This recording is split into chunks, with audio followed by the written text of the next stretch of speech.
Hello friends. हम लोग रैन Martin की जो सीरीज चला रहे थे उसमें आज हम लोग रिलेटिव प्रोनाउन को देखेंगे। देखिए रिलेटिव प्रोनाउन क्या होता है।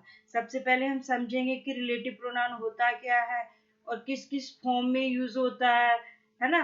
कहाँ पर कौन सा रिलेटिव प्रोनाउन होता है, ये सब हम इस लेक्चर में देखने वाले हैं। अगर आप लोग चैनल पर नए हैं तो प्लीज चैनल को सब्सक्राइब कीजिए और वीडियो अगर अच्छा लगे तो इसको वीडियो को भी आप लाइक कीजिए। अगर हाँ आप वीडियो देखते हैं, अगर आज आपको इसमें कोई प्रॉब्लम होती है तो आप लोग कमेंट करके हमें बता सकते हैं। तो चलिए स्टार्ट करते हैं अपने इस वीडियो को। देखिए रैन मार्टिन की ये बुक है, ये आपके हर एग्जाम के लिए, चाहे आप एकेडमिक में हो चाहे आप कॉम्पिटिटिव की कर रहे हो, आपका ये बुक बेस होता है। ये बुक को अगर आपने अच्छे से पढ़ लिया ना तो आपका बेस कभी भी कमजोर नहीं रहेगा, आप कुछ बहुत अच्छे से इंग्लिश को सीख पाएंगे। बस थोड़ा सा क्या है, इस बुक की लैंग्वेज है वो थोड़ी सी टफ है, बस इतना ही है। तो हम कोशिश करते हैं करेंगे कि आपको ये बुक बहुत ही सरल भाषा में पढ़ा सके, जिससे आप लोगों को बहुत अच्छे से ये समझ में आ जाए। तो चलिए हम इसमें कुछ एडिशनल चीज भी बताएंगे जो बुक में नहीं है और जरूरी है, तो हम उस एडिशनल चीज को भी बताते हैं और बुक को वर्ड टू वर्ड बताते हैं। चलिए देखते हैं रिलेटिव प्रोनाउंस। रिलेटिव प्रोनाउन क्या होता है। देखिए प्रोनाउंस को तो हम बता चुके हैं, अगर आपने नई वीडियो देखे तो आप पिछले वीडियो देख लीजिएगा। और आज हम लोग बात करेंगे रिलेटिव प्रोनाउन की। देखिए रिलेटिव प्रोनाउन क्या होता है, तो उसको देखने से पहले सबसे पहले हम देखेंगे ये यहाँ पे कुछ सेंटेंसेस दिए गए, इन सेंटेंसेस को देखेंगे, उसके बाद हम आगे बढ़ेंगे। देखिए I met Hari, Hari had just return, I have found the pen. I had lost the pen. Here is the book. You lent me the book. अब हमें यहाँ ये सेंटेंस पढ़ने से पता चल रहा है कि ये सेंटेंस कितने हैं, दो सेंटेंस लिखे हुए, दो सिंपल सेंटेंस हैं। देखिए let us now combine each of the above pairs into one sentences. अब हम इनको क्या करेंगे। देखिए आपको पता है कि प्रोनाउंस नाउन की रिपीटेशन के बचने के लिए हम प्रोनाउन का यूज करते हैं ना। तो यहाँ पर क्या है, अब हम इन दोनों सेंटेंसेस को क्या करेंगे, मिलाकर कनेक्ट कर देंगे, ज्वाइन कर देंगे, कंबाइन कर देंगे, एक बना देंगे। ठीक है, तो देखिए कैसे बनाते हैं। I met Hari who had just return, I have found the pen which I had lost, here is the book that you lend me. देखिए यहाँ पर दो सेंटेंसेस को कौन जोड़ रहा है, दो सेंटेंसेस को ये वर्ड जोड़ रहा है, हु और विच और दैट, ये इन दो सेंटेंसेस को जोड़ रहा है, कनेक्ट कर रहा है। देखिए यहाँ पर क्या है, आई मेट हरी हु, तो ये आपके क्या होगा, ये दो वर्ड है ये आपका किसका भी काम कर रहा है, ये आपका जो वर्ड जो सॉरी सेंटेंस को कनेक्ट करता है उसको क्या कहते हैं, कंजंक्शन कहते हैं ना। जो वर्ड जो सेंटेंस को कनेक्ट करता है उसको कंजंक्शन कहते हैं। और ये इस सेंटेंस, देखिए इस सेंटेंस में जो है और इस सेंटेंस में उसका इससे रिलेशन बता रहे हैं, तो ये रिलेट भी कर रहे हैं, क्या कर रहे हैं, रिलेट भी कर रहे हैं, रिलेट कर रहे हैं और क्या कर रहे हैं, ये इनको जोड़ भी रहे हैं, है ना। तो देखिए रिलेटिव प्रोनाउंस हैं और उसके साथ इसको कंजक्टिव प्रोनाउंस भी बोल देते हैं। चलिए देखते हैं नेक्स्ट आगे क्या है। देखिए नेक्स्ट हमारा क्या आ रहा है यहाँ पे, the word who is used instead of the noun Hari it therefore does the work of pronoun. देखिए जैसे हमने आपको बताया कि जो आपका हरी है इसके स्थान पर आपका हु वर्ड आ गया, तो ये किसका इसने काम कर दिया, ये इसने काम कर दिया किसका, प्रोनाउन का। क्यों, क्योंकि प्रोनाउन क्या होता है, जो नाउन के जगह पर यूज होता है उसको हम प्रोनाउन कहते हैं। देखिए हु जॉइंस और connects two sentences it therefore does the work of conjunction. अब इसने क्या किया, हु ने दो सेंटेंसेस को भी, दो स्टेटमेंट्स दिए गए थे उन दो स्टेटमेंट्स को भी जोड़ दिया, तो ये क्या हो गया, तो ये आपका कंजंक्शन हो गया। The word who therefore does double work, the work of pronoun and also the work of conjunction. We might therefore call it a conjunctive pronoun. देखिए यहाँ पर आपका हु ने क्या काम किया, ने दो काम किए, एक तो आपका प्रोनाउन का काम कर दिया, दूसरा आपका कंजंक्शन का काम कर दिया, इसलिए यहाँ पर हम इसको कंजक्टिव प्रोनाउन भी कहते हैं। अब आप लोग सोचोगे ये क्वेश्चन कैसे आएगा, आपको दे दिया जाएगा कि इसमें कंजक्टिव प्रोनाउन किसको कहते हैं और प्रोनाउन दे दिए जाएंगे और ऑप्शन दे दिया जाएगा, तो आप समझ जाएंगे कि ये कंजक्टिव प्रोनाउन आपके होते हैं। It is however called a relative pronoun, और इनको रिलेटिव प्रोनाउन भी बोलते हैं और कंजक्टिव प्रोनाउन भी बोलते हैं, because it refers or relates carries us back to some noun before there the which is called its antecedent. देखिए ये क्या करते हैं, जैसा हमने आपको बताया कि रिलेट करते हैं किससे, अपने पहले वाले नाउन या प्रोनाउन से। देखिए इसमें देखिए, तो इसको हम रिलेटिव प्रोनाउन भी कहते हैं। देखिए अब हम प्रीवियस पेज पर चलते हैं और यहाँ से आपको बहुत अच्छे से सब चीजें क्लियर हो जाएंगी। देखिए इसको एक जस्ट अ मिनट, अब देखिए यहाँ से क्या है, यहाँ पर देखिए, हाँ ये देखिए, I met Hari, Hari had just return. अब देखिए यहाँ पर जो हरी है वही तो है हरी यहाँ पर, तो ये हमने क्या किया, इसको जोड़ दिया, जैसे आई मेट हरी और हु हैड, तो ये आपका क्या हो गया, ये आपका रिलेटिव प्रोनाउन हो गया। और ये किसको जोड़ता है, इसको, ये जो नाउन या प्रोनाउन इसके पड़ोस में रहेगा, बिल्कुल बगल में रहेगा, तो ये इसका एंटीसीडेंट कहलाता है। क्या कहलाता है, एंटीसीडेंट। जैसे ये विच है, विच का एंटीसीडेंट क्या है, पेन है।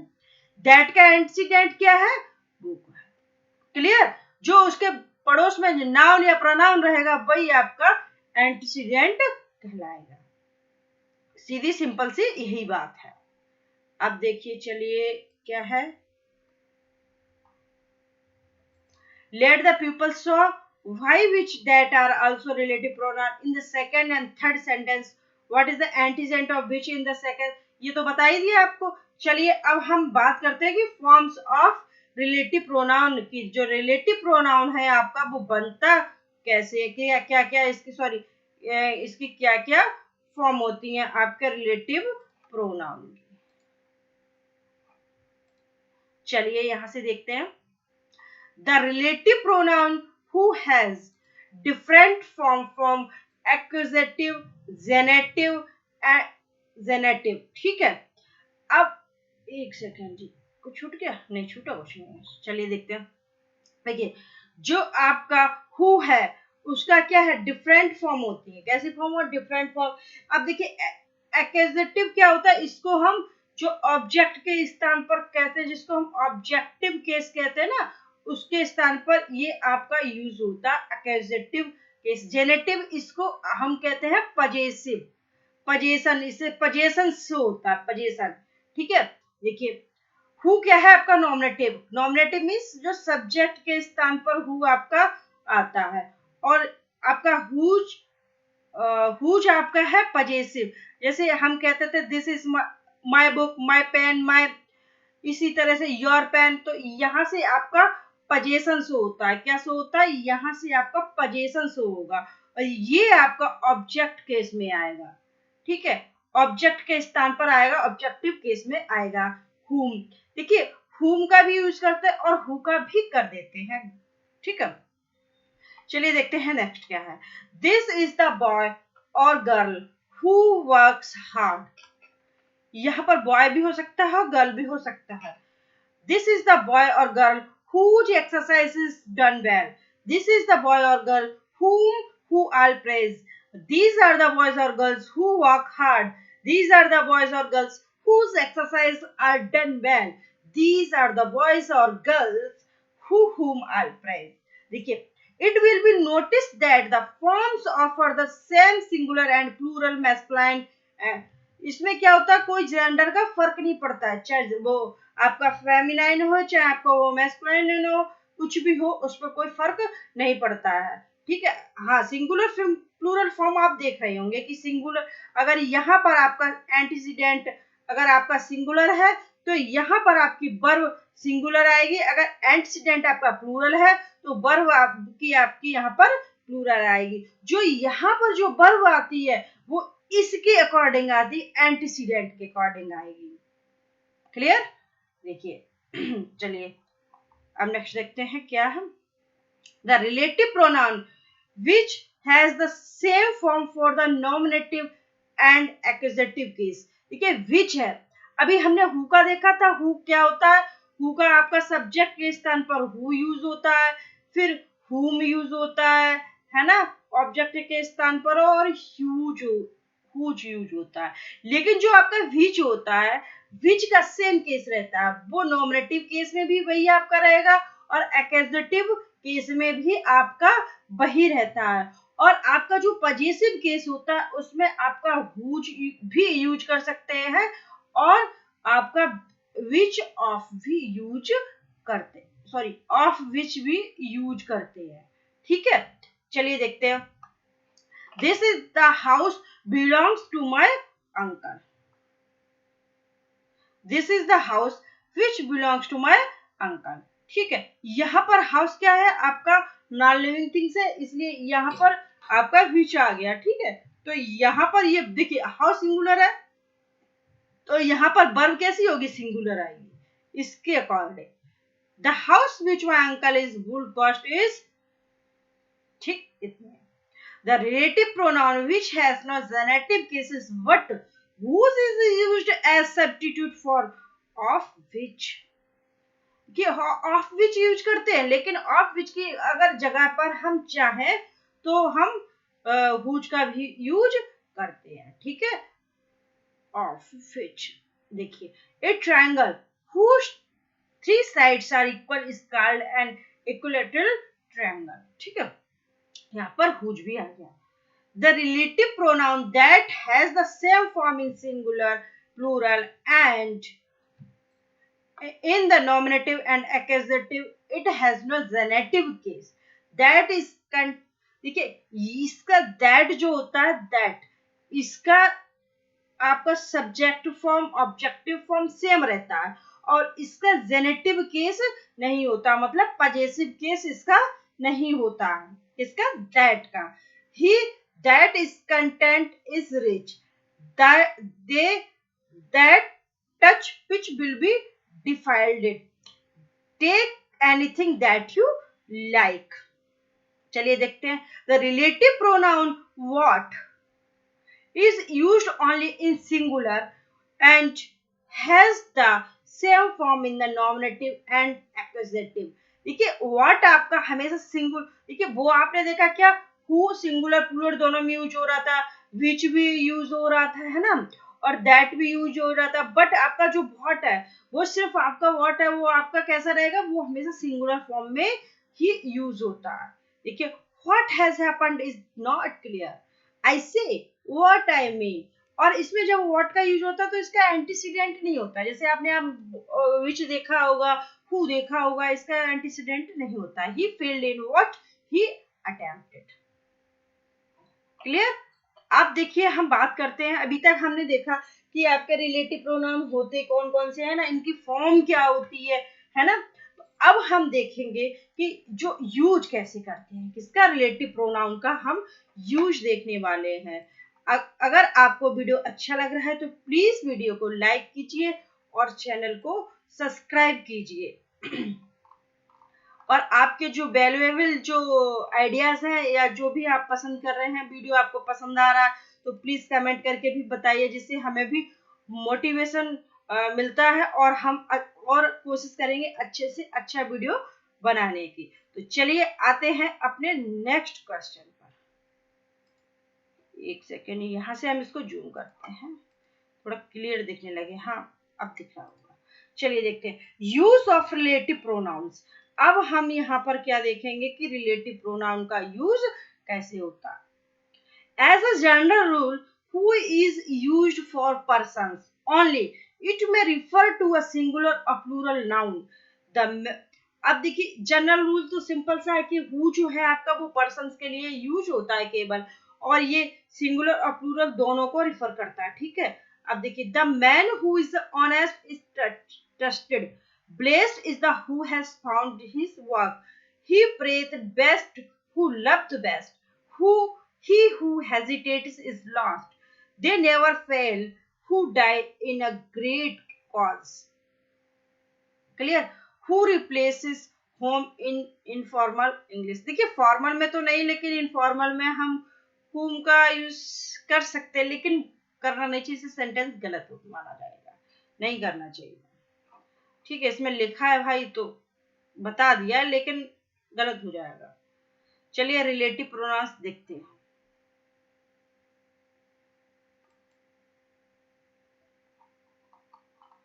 देखिए नेक्स्ट क्या है हमारा. They are slaves who dare not be in the right with or two और three. Who is sometimes used in referring to animals. देखिए एनिमल्स के लिए विच आता है. क्या आता है? विच आता है. लेकिन हम कभी कभी एनिमल के लिए हु का भी यूज कर देते. किसका यूज कर देते? हु का यूज कर देते. किसके लिए? एनिमल के लिए.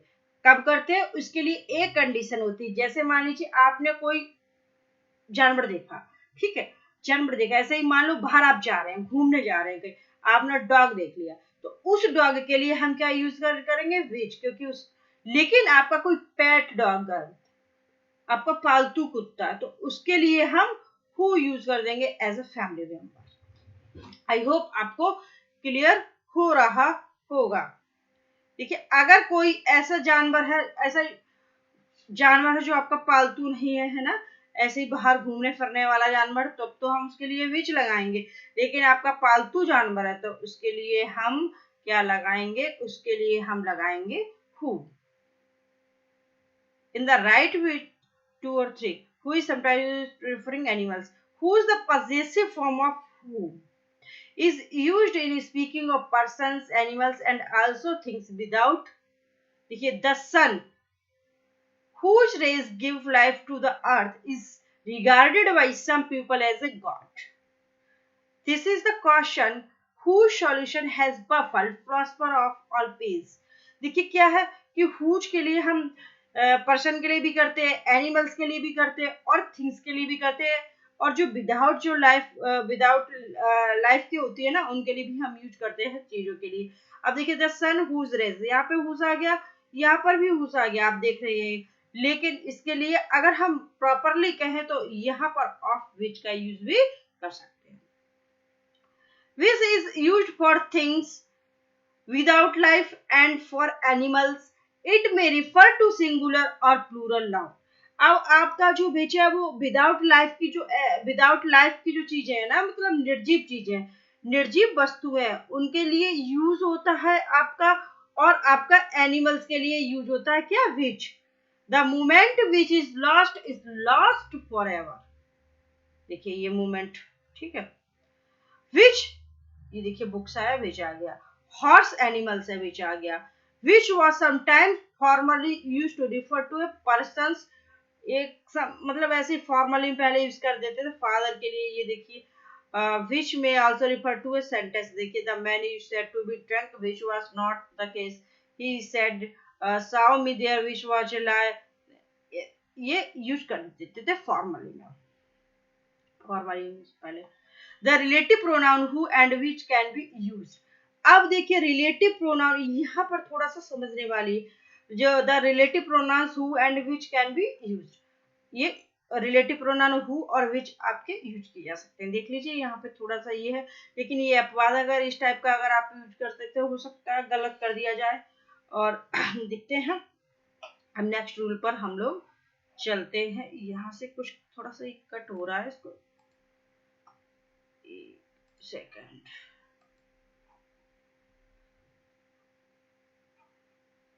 एक सेकंड. हाँ ये हो गया. अब देखिए यहां से थोड़ा सा आप ध्यान लगा के इसको समझिएगा. एक मिनट, कट हो रहा है, ये छोटा हो रहा ज्यादा. यहाँ पे रिलेटिव लिखा है, ठीक है, आप समझ जाइएगा इतना. चलिए यहां से करते हैं. To restrict limit or define more clearly the antecedent. That is where the clause introduced by a relative pronoun is restrictive or defining as. The man who had cheated me was yesterday arrested by the police। अब देखिए क्या होता है कि जो who है, who use करते हैं, who वो अपने एंटीसीडेंट को क्या करता है, रिस्ट्रिक्टिव करता है और डिफाइनिंग करता है। मतलब डिफाइनिंग मीन्स परिभाषित करता है। क्या करता है, परिभाषित करता। परिभाषित से मीन्स मतलब उसका एक दायरा बना देता है। ठीक है, रिस्ट्रिक्टेड मीन्स उसको एक दायरे में ला देता है। जैसे यहाँ पे देखिए, द मैन, मैं उस व्यक्ति से मिला, हु हैड चीटेड में, जिसने मुझे चीट किया था, was yesterday arrested bye the police, वो पुलिस के द्वारा पकड़ लिया गया। देखिए उसने क्या करा कि अगर हम इसको ना करें, हु हैड चीटेड ये ना करें तो मैन, कौन सा मैन, जो जिसको पुलिस ने अरेस्ट कर दिया, क्लियर, मतलब उसमें कुछ एडिशनल है। बट क्या यहाँ पर हु लगाकर हमने इसको क्या कर दिया, उसको डिफाइन कर दिया, उसको रिस्ट्रिक्ट कर दिया, उसका दायरा छोटा कर दिया।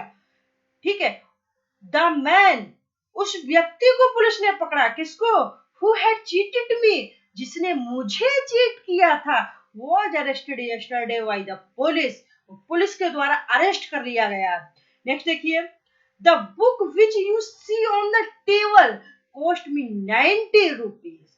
अब देखिए यहाँ पर विच आ गया, you see on the table cost me 90 rupees. यहाँ पर ये क्या कर रहे हैं, इसका एक परिभाषित, एक ये बुक की एक देखिए बुक कोई भी हो, लेकिन उसको क्या, वो वाली बुक जिसकी 90 रुपीज कॉस्ट है, वो वाला व्यक्ति पकड़ा गया जिसने मुझे चीट किया था, है ना।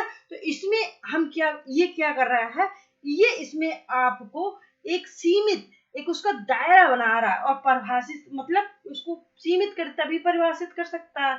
ठीक है, अब देखिए, to give some additional information about the antecedent, that is where the clause introduced by a relative pronoun is continuative or non-defining as। देखिए अब क्या होता है कि देखिए यहाँ पर ये वाला सेंटेंस देखिए, the teacher sent for the boy who came at once, I gave him rupee which watch I had with me।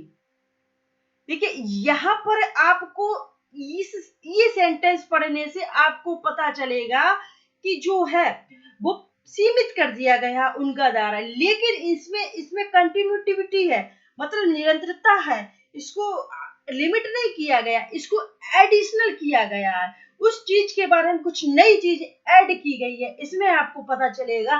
तो ये आपका कंटिन्यूटिविटी होता है और नॉन डिफाइनिंग जिसको कहते हैं, है ना। तो इसमें आपका ये कोमा लगा दिया जाता, ये देखिए कोमा लगा दिया गया, ये देखिए कोमा लगा के इसको अलग कर दिया, यूज हुआ है आपका रिलेटिव प्रोनाउन बट कोमा भी आया है। और देखिए इन दोनों सेंटेंसेस में बहुत, ये आप जब सिंथेसिस करेंगे या आपको ये पहचानने को आएगा कि इसमें से कौन सा कॉम्प्लेक्स सेंटेंस है और कौन सा कंपाउंड सेंटेंस है। देखिए जो आपका ये रिस्पेक्टिव और डिफाइनिंग का यूज कर दिया गया, ये तो आपका कॉम्प्लेक्स सेंटेंस बन गया। कौन सा सेंटेंस बन गया, ये आपका कॉम्प्लेक्स सेंटेंस बन गया। कौन सा बन गया, ये आपका कॉम्प्लेक्स सेंटेंस बन गया। और जहां पर आपकी कंटिन्यूटी और नॉन डिफाइनिंग आ गया, ये आपका कंपाउंड सेंटेंस बन गया। ये बहुत बड़ा अंतर है, ये पेपर में पूछा जा सकता है। ये कॉमा अगर लगा हुआ होगा, आपको पूछा जाएगा आप कैसे पहचानेंगे। तो देखिए सेंस तो पहचानने को कोशिश करिए, बट जिसमें ऐसे कॉमा लगा हुआ होगा आपका किससे पहले, रिलेटिव प्रोनाउन से पहले, वो आपका कंपाउंड सेंटेंस होगा। और जिसमें आपका कॉमा नहीं लगा होगा वो आपका कॉम्प्लेक्स सेंटेंस होगा। आई होप क्लियर हो गया होगा। चलिए देखते हैं आगे क्या है। That non-defining clause are separate from the main clause by commas। ये देखिए कोमा से अलग होता है। अब ये यहाँ पर इन्होंने और एग्जांपल देखिए कंपेयर, यहाँ पे एक जगह ये कंपेयर करने को बताया। My brother who is a teacher has gone to America. पहला सेंटेंस ये आपका डिफाइनिंग वाला है। My brother who is a doctor has gone to America, ये नॉन डिफाइनिंग वाला है। ठीक है, इसमें देखिए my brother who has a doctor has gone to America और my brother who is a doctor has gone to America. इसमें देखिए दोनों में क्या पता चल रहा है। देखिए the first sentence implies that the speaker has several brothers, and the Klaus, who is the doctor, distinguished a particular one of them. ये देखिए क्या पता चल रहा है इससे पता चल रहा है कि जो स्पीकर है उसके भाई कितने और भी भाई हैं, उनमें से एक क्या है, उसमें से एक डॉक्टर है जो अमेरिका चला गया है. लेकिन in the second, the clause does not define, and implication is that the speaker has only one brother. और दूसरे सेंटेंस में क्या पता चल रहा है कि my brother who is the doctor has gone to America. मेरे भाई, इससे पता चल रहा है कि जो स्पीकर है उसका एक ही भाई है और वो कहाँ चला गया, वो अमेरिका गया. आई होप क्लियर हो रहा होगा. चलिए नेक्स्ट देखते हैं. That is used for person and things. It may refer to a singular or a plural noun. देखिए दैट आपका किसके लिए यूज होता है, पर्सन और थिंग्स दोनों के लिए यूज होता है, और ये सिंगुलर और प्लूरल दोनों नाउन के लिए यूज होता है. That has not generative case and it never used be the preposition preceding. और ये देखिए क्या, it is never used be the preposition preceding. ये कभी भी प्रीपोजिशन के साथ आपका यूज नहीं होता है. ठीक है, देखिए यहां से, और इसका जेनेटिव केस भी नहीं होता है. This is the boy that I told you of. I know that he lives in. अच्छा, it is never used with the preposition. Unusualized he had that bearded crown. I have lost the watch that you gave me.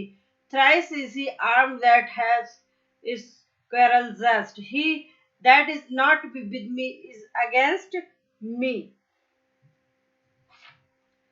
ये हो गया आपका.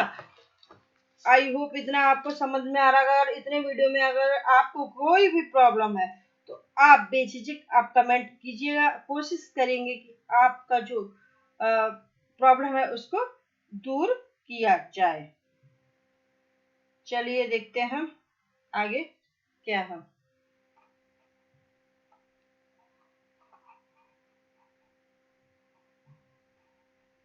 Next page पे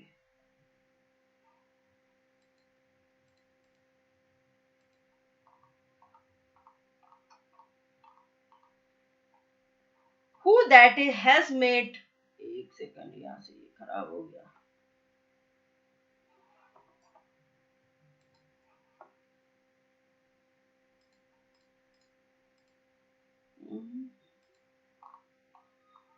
चलिए, who that has made him can escape his influence. All that I said no effect on him. एक minute.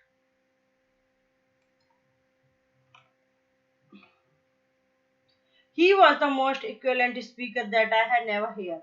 It will be noticed that the relative pronouns that is used only in defining clause. देखिए ये defining clause के साथ ही use होता है. Clause that restricted limit और define the antecedent. देखिए आपका जो दैट है वो हमेशा नॉन डिफाइनिंग के साथ यूज नहीं होता है. किसके साथ यूज होता है, डिफाइनिंग के साथ यूज होता है. ये हमेशा डिफाइन करता है ना. ये आपका नॉन डिफाइनिंग के साथ यूज नहीं होगा.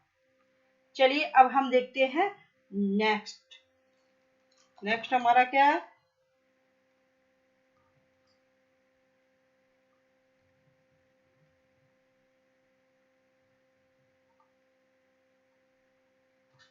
ये कर दिया, ये वाला रह गया. That may be used as an adverbial accusative on which, in which, at which. I remember that day that he came.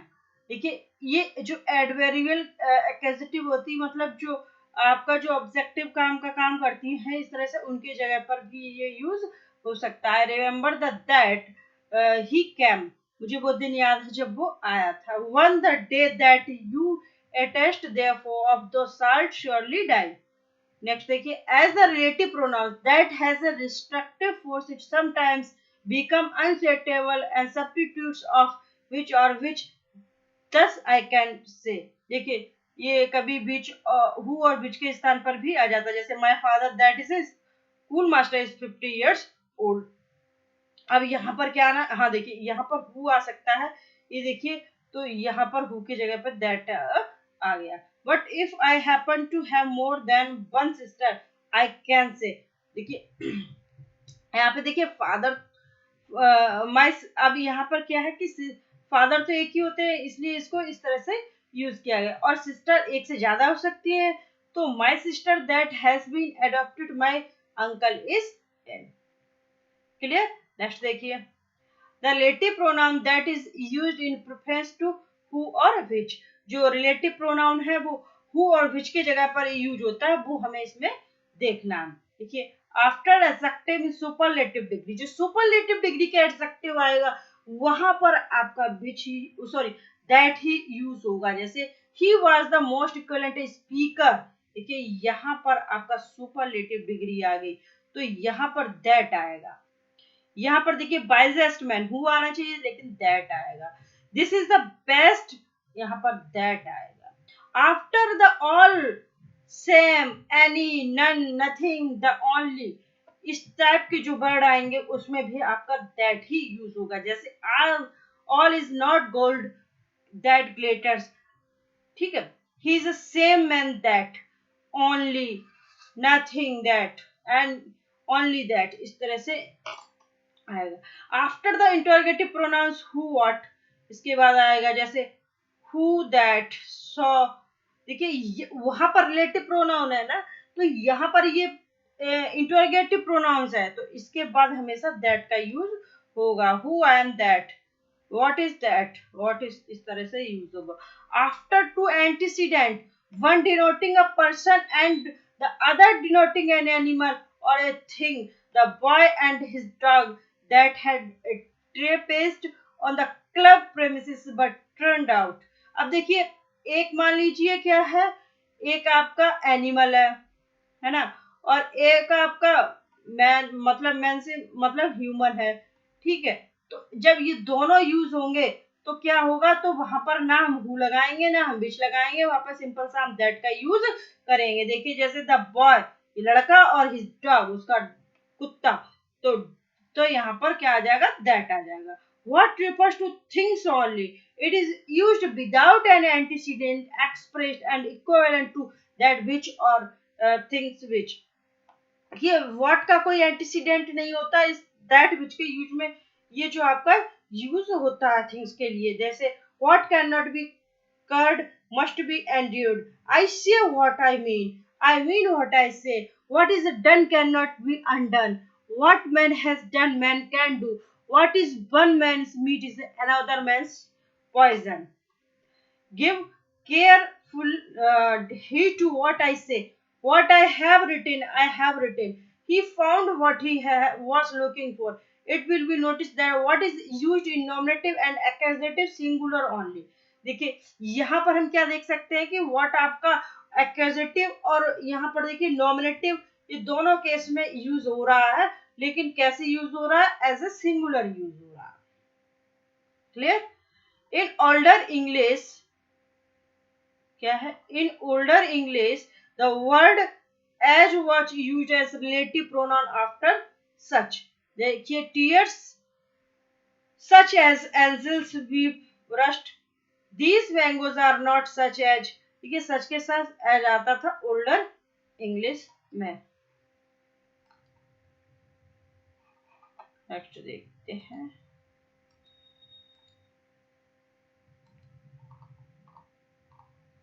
his answer was such as I accepted him to give। The word as can be used to as relative pronoun after same, जो same के बाद as का use होता है। My table is the same as yours, this is not the same as that, I but I played with the same bat that you did. The same is usually means of the same kind, the same that means one and the same. देखिए अभी यहाँ पर देखिए, this is not the same as that but I play the same bat that you did. देखिए यहाँ पर same आया, same के साथ एज आया, और यहाँ पर क्या है, यहाँ पर आपका सेम आया और सेम की वजह दैट आया। तो the same is usually means of the same kind. अगर सेम का मतलब उसी तरह से है तो वहां पर हम सेम एज करते हैं। और same that means one and the same, मतलब एक और एक उसके जैसा, तो वहां पर हम दैट का यूज करते हैं। सेम के साथ दैट का भी यूज होता है और दैट का भी यूज होता है। ठीक है, चलिए नेक्स्ट देखते हैं। The word as is also use a relative pronoun after as followed by an adjective. I collected as many specimen as I could find. देखिए एज कैसे फॉलोड किया जाता है, एडजेक्टिव की तरह भी यूज रिलेटिव प्रोनाउन के। देखिए the word as used as a relative pronoun after as followed by an adjective. देखिए रिलेटिव प्रोनाउन की तरह भी यूज होता है। I collected as many specimens as I could find. The first as here is an adverb. ये पहली as क्या है, ये adverb है और ये आपका relative। In older English, the word but was used as a relative pronoun after a negative. It often had the force of relative pronoun. देखिए पुराने इंग्लिश पहले यूज किया करते थे बट को भी हम रिलेटिव प्रोनाउन की तरह, बट भी हमारा रिलेटिव प्रोनाउन की तरह यूज हुआ करता था। पर किस सेंस में, पर निगेटिव सेंस में यूज होता था। देखिए क्या है, an old there is none what will agree with you. But will agree मतलब हु विल नॉट एग्री, आपके साथ एग्री नहीं है। देयर इज नन कोई नहीं है, but will agree with you who will not agree जो तुम्हारे साथ एग्री सहमत नहीं है। There is no Hindu but knows the story of Ramayana.